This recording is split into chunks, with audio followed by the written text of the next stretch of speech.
Why did Shrewsbury, the seventh richest town in England outside London, in 1334 become a retirement settlement? Why did Shropshire, maybe the most industrialised district in the world in the early 18th century, become something of a rural backwater?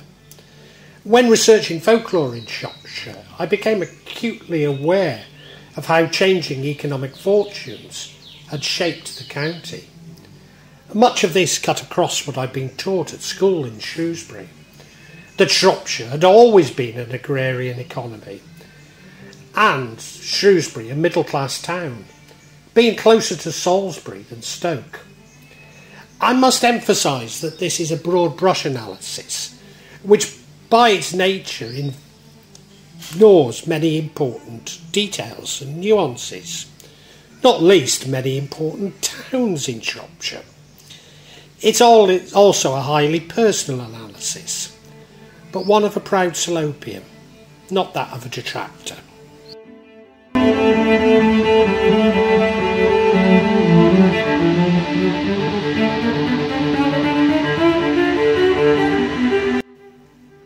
At the time of the Roman invasion, what is now called Shropshire was sparsely populated by the Brythonic and Ordovic and Coravoni tribes located in hill forts on the county's higher ground. The town of Viraconium, or Roxeter, is of Roman origin and probably started in around AD 47 as a base for Roman troops trying to push deeper into Britain, often north along Watling Street. Located on a ford of the River Severn, it held a strategic position. It became home to the fourth largest walled Roman city in Britain, behind London's Cirencester and St Albans. Viraconium would also have had its own administration and been fairly autonomous, soon developing into the capital of the Coranovi. It would seem that coal was used to fire its central heating, and it's likely to have been mined locally. It's also likely that the Romans mined lead from the stiper stones. And nevertheless, it would be erroneous to focus on Shropshire's economic rather than military significance to the Romans, whereas Warrington itself, a crossing of the Mersey, was equally important as a military and industrial centre.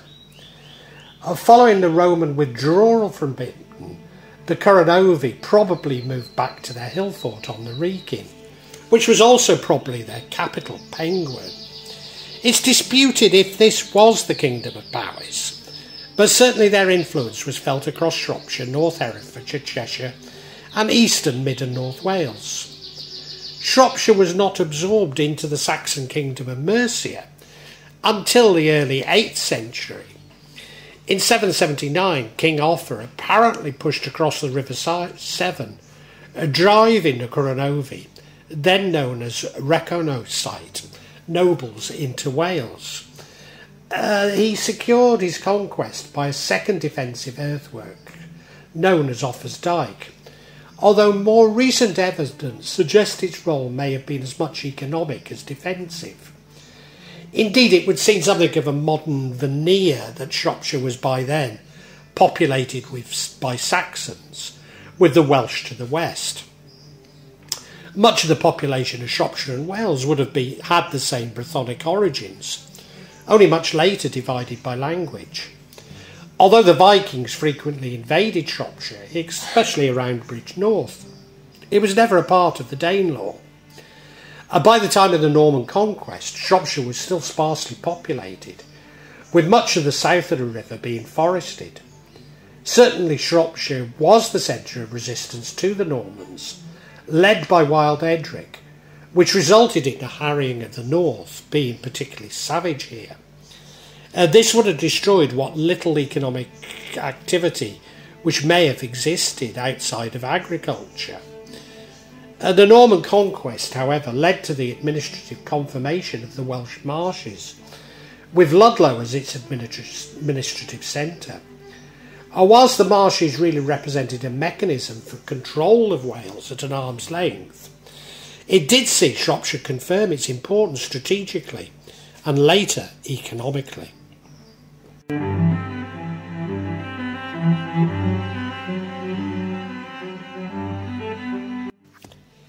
The Domesday Survey mentions saltworks at Ditton Priors, Cainham and Donington. The lead mines of Stiperstones with Robert Corbett in 1220, conferring on Shrewsbury Abbey a tithe of his lead from the mine at Shelve. In 1260 a licence was granted to dig coal at Clee Hills, and in 1291 the abbot of Wigmore received the profits from the coal mine at Cainham. Iron was dug in the Clee Hills at Wambridge in the 16th century. Wenlock, a famous copper mine in the reign of Richard II, and in the 16th century it was noted for its limestone. As the forests were gradually cleared and brought under cultivation, the county became more agricultural. Medieval rural industry was marked by, in the main, the sites of watermills, a small number of windmill sites and small quarries. Ironworking and bloomery and other metal working have been recorded in a number of the county's towns, and then also in the Wyre Forest area in the southeast of the county. Mining for lead was still taking place in the Stiperstones. A pottery waste dump was found at Cockshot, and a pottery kiln base was found at an elevation at Noble Street, Wem.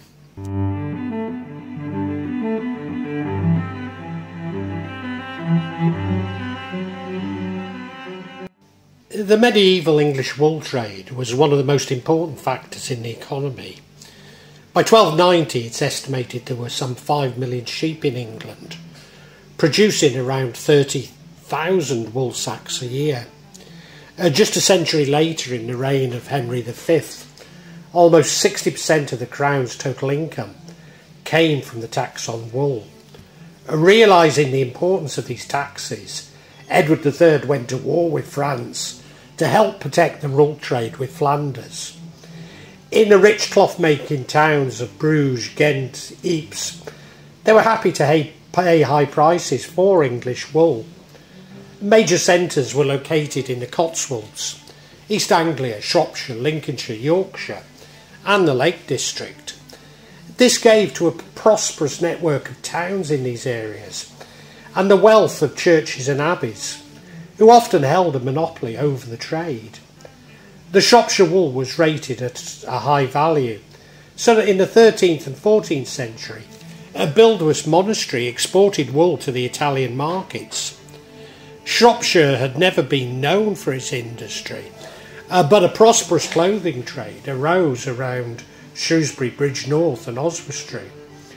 The Shrewsbury drapers took the role of middlemen when they saw the trade in raw wool was replaced by woolen cloth.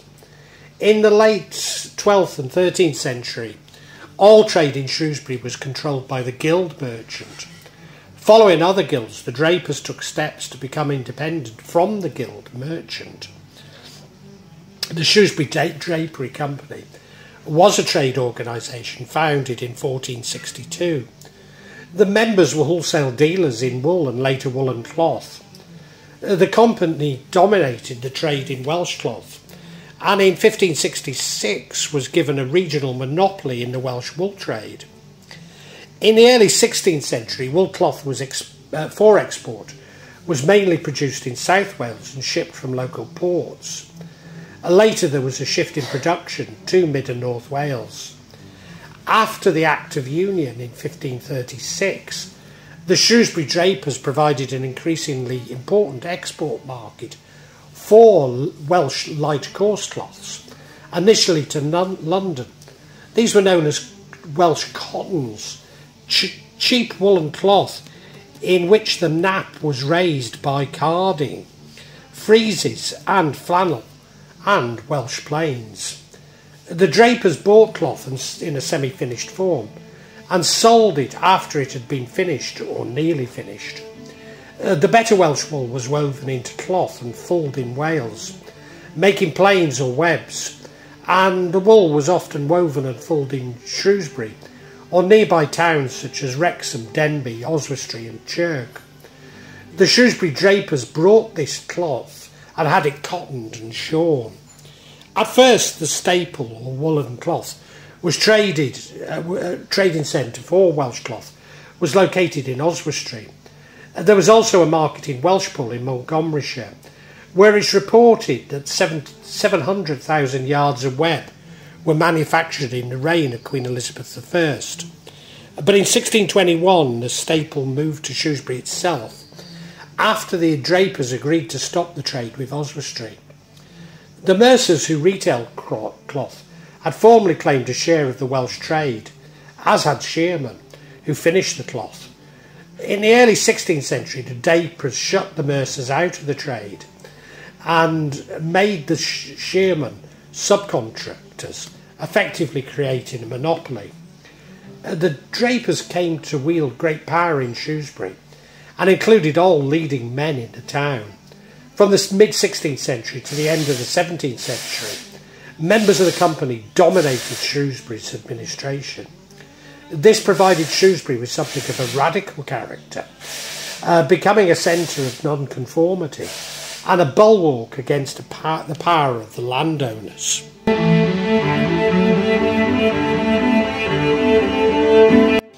The wool trade was a major driver of enclosures, as landlords, often clerical, required the common land for sheep grazing.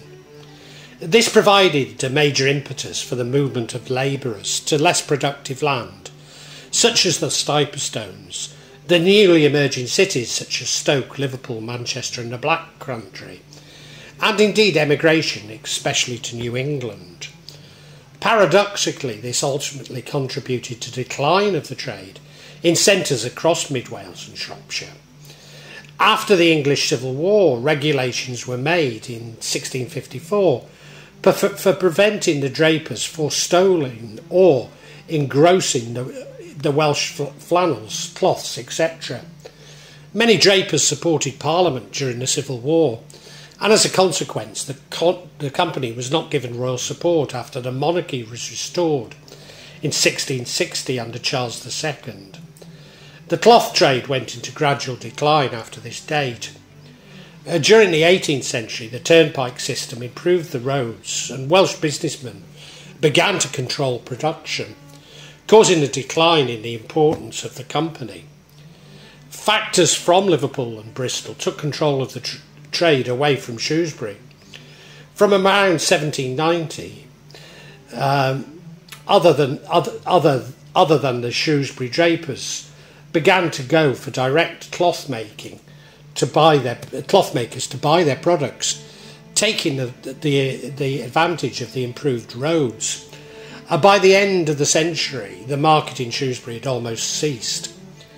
And nevertheless, the prosperity of the Mid Wales wool trade was short-lived. Cottage weavers faced increasing pressure from factories, initially from rural areas using the power of fast-running rivers, such as in Llantruid Wells, Newtown, Llangollen and Trefwy. As the Industrial Revolution developed in the 19th century, the trade guilds became irrelevant, and their regulatory powers were removed by the Municipal Corporations Act in 1835. At the same time, water power was replaced by steam. Steam power had lower fixed costs but higher variable. Nevertheless, it afforded owners greater control, especially over the effects of the seasons on the flow of rivers. It enabled the move of production from isolated rural communities to large urban centres, as coal and therefore steam power could be produced anywhere. With an army of unemployed labourers, owners could also offset higher variable costs by lowering wages. These were the tensions which gave rise to the Chartist movement in Mid Wales, culminating in Llanidloes riots. Leeds was at the forefront of cloth-making industrial revolution. The industry began in the 16th century and continued into the 19th century. The construction of various transport routes like the Leeds-Liverpool Canal and later the railway system connected Leeds with the coast, providing outlets for the exportation of finished products all over the world. The wool trade also affected by the production of cheaper cotton cloth in the northwest of England. Rather paradoxically, Shrewsbury also played a role in its own decline, as prior to the import of cotton from North America, linen had been an alternative to wool. Diverington Flax Mill is the first iron frame building in the world. Commissioned by John Marshall, a linen trainer from Leeds, the mill produced linens and became the main industry in Shrewsbury until its closure in 1886.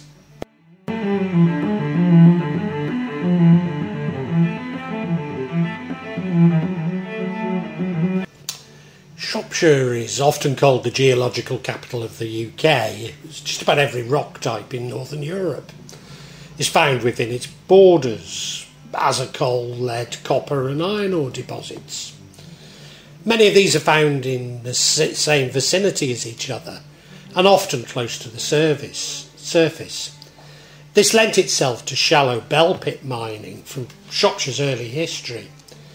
Gradually these gave way to deeper coal mining, especially around Oswestry, the villages south and west of Shrewsbury, what is now Telford, the Clee Hills, the Wyre Forest. Yes, it's hard to believe that Condover and Baston Hill, where I once spent my early life, were once pit villages, as were Anscroft, Hookergate, Hanwood, Crockton, Libotwood, Ponsbury and Worthing. Despite being close to the surface and containing many minerals, often the coal was not of good quality. By the end of the 20th century, many deposits were becoming unworkable, with the last deep coal mine closing in 1979. And nevertheless, Shropshire remains important for the mining of sand and gravels. The River Severn flows through the county and has been used for transport of goods for centuries. As a result of this, the Ironbridge Gorge became a focal point of new industrial production in the 18th century. Colebrook Dale had been claimed as the birthplace of the Industrial Revolution because Abraham Darby developed coke smelting and iron found in there in the early 18th century.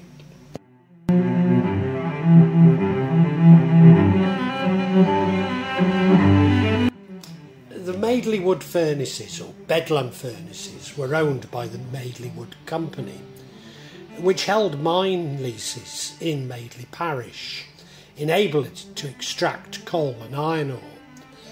The works were taken over by Abraham Darby of the Colebrook Dale Company in 1776.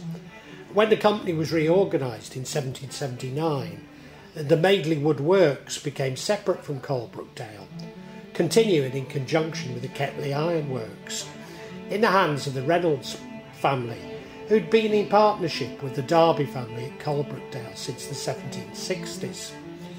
After Joseph Reynolds decided to concentrate on his bank, the Madeley Wood Company's works passed to the Anstis family. The towns of Broseley and Madeley were centres of innovation during the late 18th century. In Broseley, John Wilkinson pioneered precision engineering by providing cylinders for Bolton and Watt's improved steam engines, and by boring cannons with greater accuracy and range. Later, Broseley and Madeley became notable for their continuation of trade in the field of brick and tiles, such as Grave and Dunhills, which became a staple for the booming building trade, and millions of Broseley's clay pipes were exported across the British Empire. In 1802, the Lillishall Company was formed by the Marquis of Stafford, in partnership with 4 local capitalists.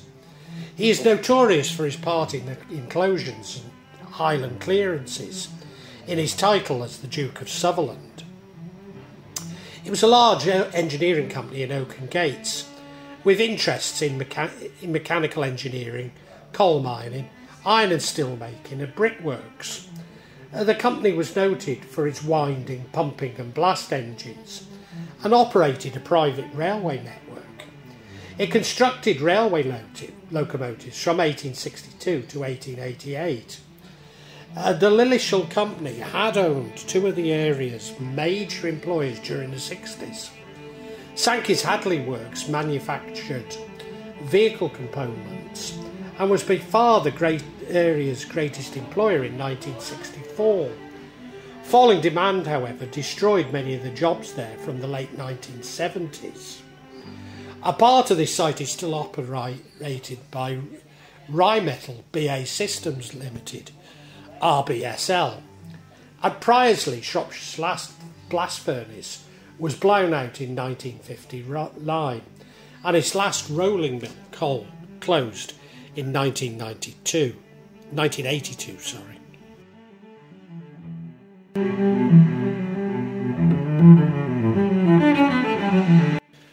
Following the decline of the wool trade, Shrewsbury took on a much more industrial character and became something of a centre for training and brewing, along with Wen.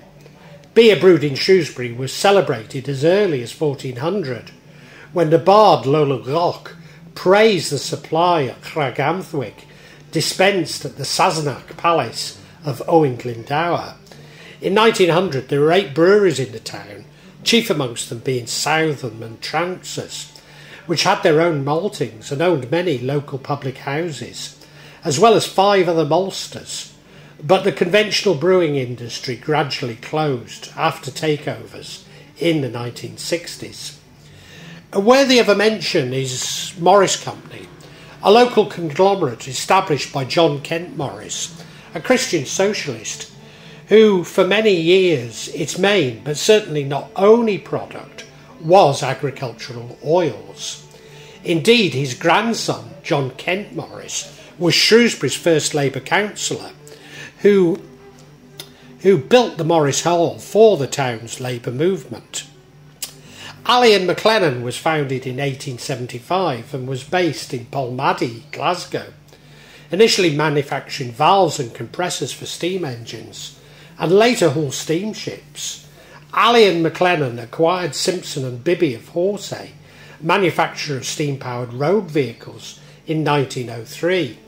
They began producing road vehicles in 1905 and 1906, introduced a 5-ton vertical boiler steam wagon, which featured 2-cylinder under-type engine and train drive.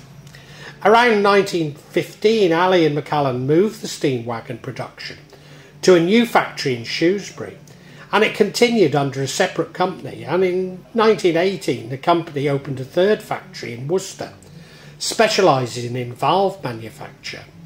Both factories were prefabricated in Glasgow for local assembly, and in both cases core Scottish employees transferred to the new sites. Although they continued with production in Glasgow, one of the motivations for the move to Shrewsbury was to avoid syndicalist labour unrest on the Clyde. The changed economic profile of Shrewsbury to one much closer to neighbouring industrial towns in the Midlands and the North West. The factory was acquired by Rolls-Royce for diesel engine production and remained Shrewsbury's major employer. The site has now been acquired by Morris, presumably for property development.